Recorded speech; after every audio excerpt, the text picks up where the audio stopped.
It is May 21st, 2023, and Andrea here, just coming in with an update. I saw someone recently and they mentioned that they hadn't seen me post anything with an update, and I said that's because there's not really much to update, unfortunately. Especially not like anything that's good news to report. So I still don't have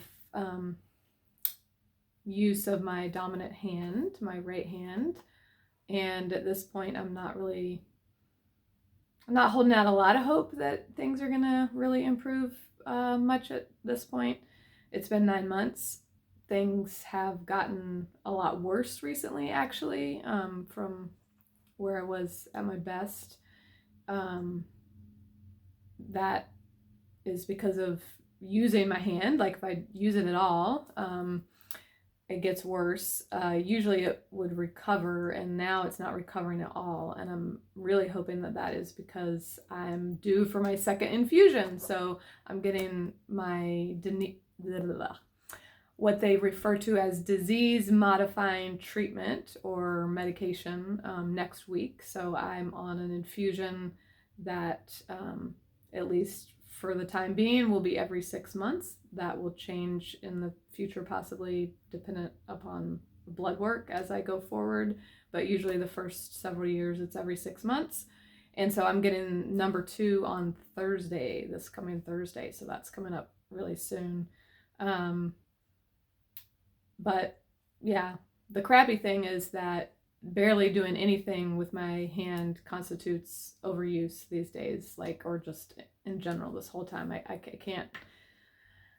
can't really do anything, and it sucks. So sleeping makes it worse because even though I try to fall asleep on my back, I end up on my right side. I've slept on my right side most of my life, and so that makes everything worse because that affects my posture and my neck, and that's where my lesions are, or in my cervical spine. Trying to do a little bit of art makes it worse. Recently I was in Sun River for 4 days and packing for that, even though I tried to space everything out and not do it, all in one big go. Didn't matter, made everything worse. So anything at all makes it worse.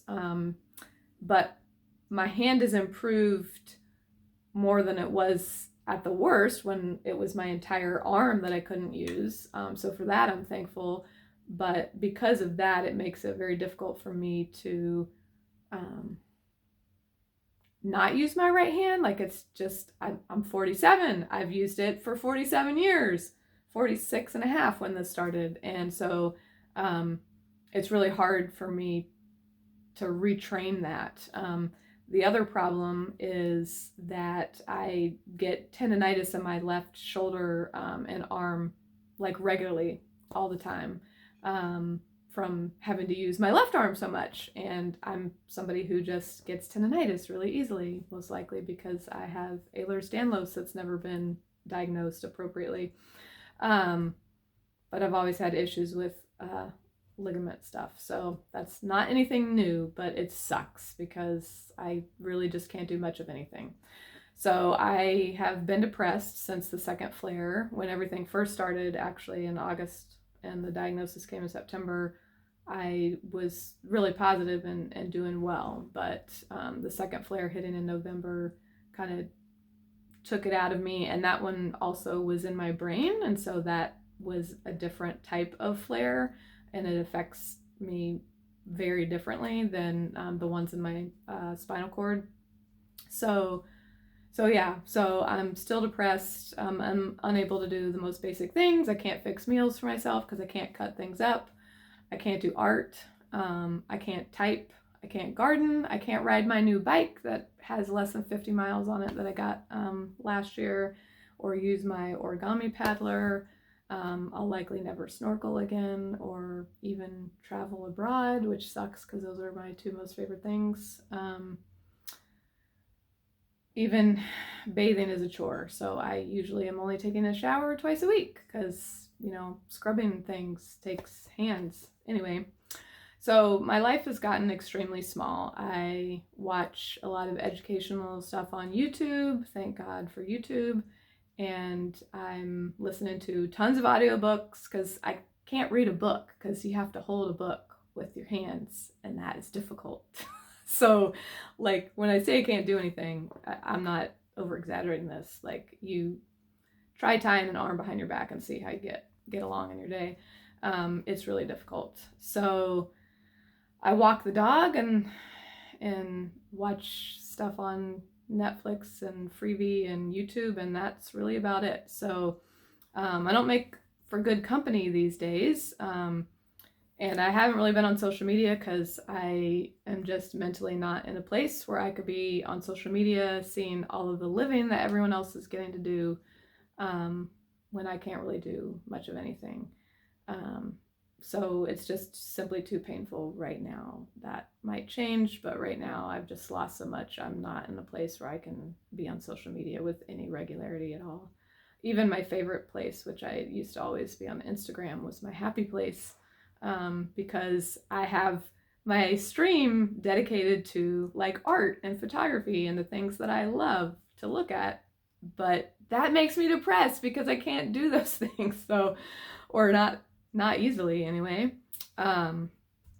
So I have been trying to come up with ideas for new hobbies. Most of the things I think of require you to use your right hand. Like, I have looked into getting a microscope because I'm totally a science nerd, and I follow a lot of microscopy stuff on YouTube, but a lot of them are all right-handed, at least unless you want to spend thousands of dollars, which I'm not going to be doing. So I have a few other ideas brewing, but I got to find some new hobbies.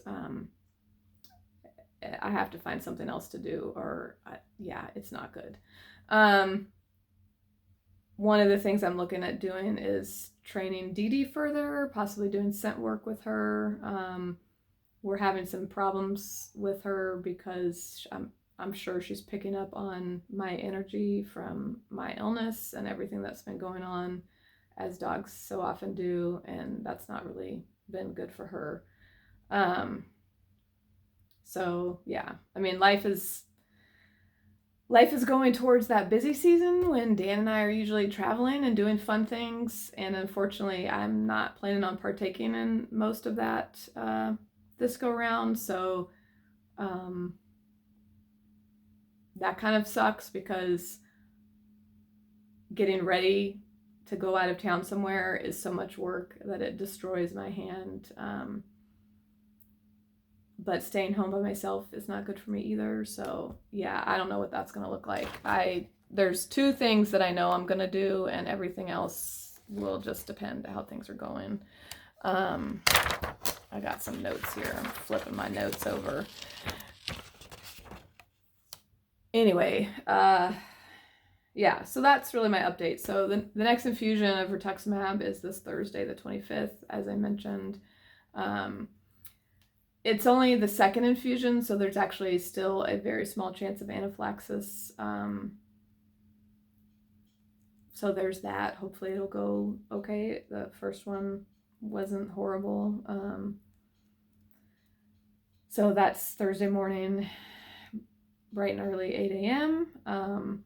The neurologist thinks I could possibly get some more healing from that, but I'm not really holding out hope because I'm grateful for the infusion. It definitely stopped me from having any further flares since the first two that I had in the fall, in August and November, but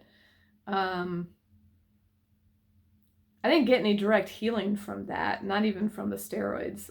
The healing that I've had in my hand has been all things that I've paid for out of pocket. Glutathione IVs, my facial release technique, and acupuncture. I've been getting acupuncture and my facial release weekly. And those three things are the things that after those treatments, like directly after, I've had some improvements over time that I was sustaining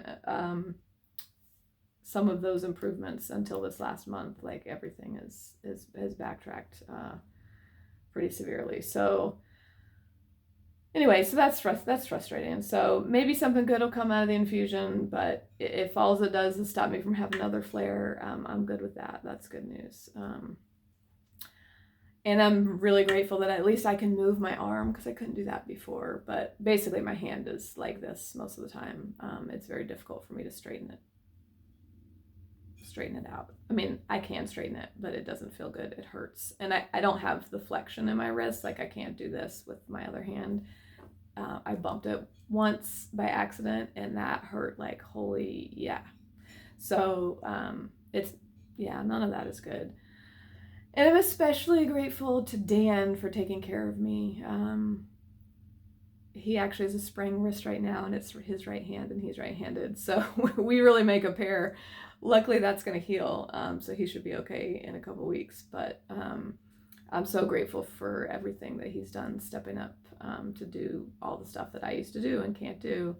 But I know I can't be easy to live with these days. And unfortunately, yeah, my mind has not been in a good place. I try not to go there, but, since Jeff died in 2005, I thought that I was living my life in such a way that I wouldn't really have a lot of regrets, but at this point I have like a lot of regrets. I regret a lot of the last 18 years and wish I had done things differently. And that is a really horrible place to be in, but unfortunately that's my current situation. In fact, things have been so bad that I didn't even realize that this was the first time I was missing World Laughter Day. Like, I've participated in World Laughter Day every May since 2008 when I got training. And I've actually run World Laughter Day for the Portland Laughter community every year since 2009. And I didn't even realize that it was happening until I had some of my laughter people reach out. And it was like, oh, yeah, that is happening. It's just, I've lost so much that losing laughter yoga and EFT, my coaching, most of the time doesn't cross my mind because I'm just barely trying to survive most days. So yeah, I do miss those things when I think about them, but I don't think about them very much because there's so much else that I'm missing out on and can't do, that they're just not top of mind. But anyway, it's all pretty frustrating and depressing. But that's my update. I know people want to know how I'm doing. I don't like making updates like this, but this is all I got. It's such is my life at the moment. Thanks for all your love. I really appreciate that, more than you will ever know. Over and out. Bye-bye.